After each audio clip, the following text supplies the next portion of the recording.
What's going on, YouTube? My name is Matt. For those of you that don't know, I'm a medical sales manager out here in Atlanta, Georgia.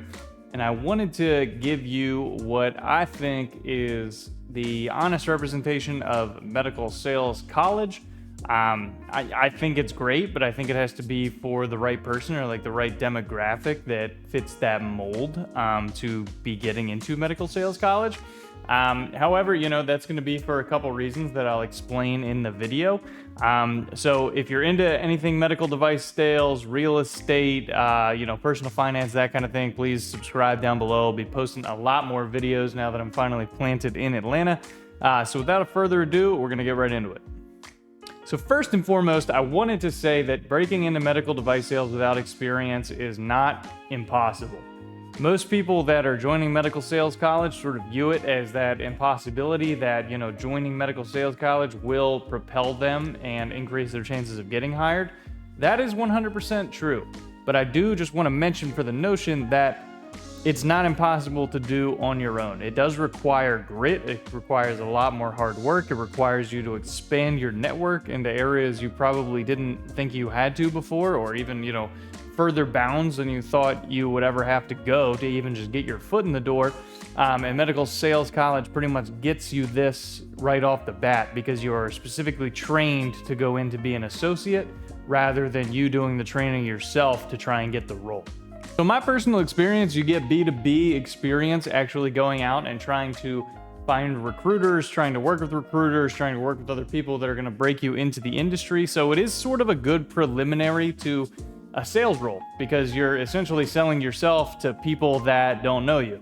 So essentially you're going to be doing a lot of what the job would entail, but just to recruiters and regional sales directors and sales managers rather than a physician.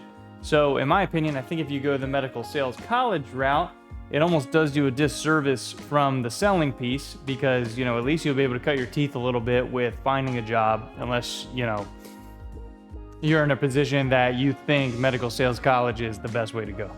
Also, another reason I think the network that you gain from actually doing your own research, connecting with your own recruiters, the knowledge you gain about certain companies by doing your research on them to try and break in on your own is invaluable. And, you will get that kind of thing in medical sales college, but you're paying for it essentially. So if you don't want to pay for it, do it on your own. It's still possible.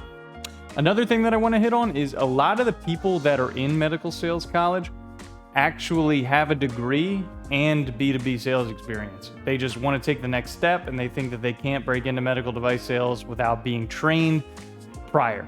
Now, with this being said, medical sales college pretty much almost guarantees you a job at some point in time. You're pretty much paying to get guaranteed placement at some point in time. So if that speaks to you, that's awesome. But if I was doing it, I would save the $25K, I would invest in myself, and I would just wait out the time to do it, while working the other job that I was in.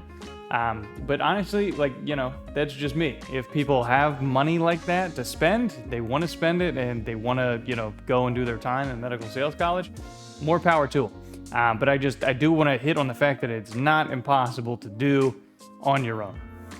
And that's really the last thing I wanted to hit on on this with is the fact that you can do it on your own. You just have to believe in yourself, and really it only takes one time. You don't look for and get a job and then say, oh, I had 3 job offers. You get that one.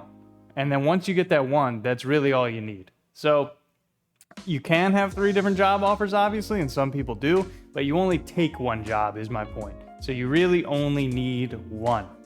I'm hitting on it again. I think medical sales college is great for the people that don't want to do it on their own. Like they don't want to get up at 4 a.m. every day, do cold calls to people that they don't even know. But to my point, I do think that's a lot of what sales is. So if you want to bypass that just to get the sales role, you're paying someone else to teach you what a company would pay you to do when you're training with them. So that's my 2 cents on it. Let me know in the comments if you went through medical sales college, if you enjoyed it, let me know your take. I'd love to hear from you.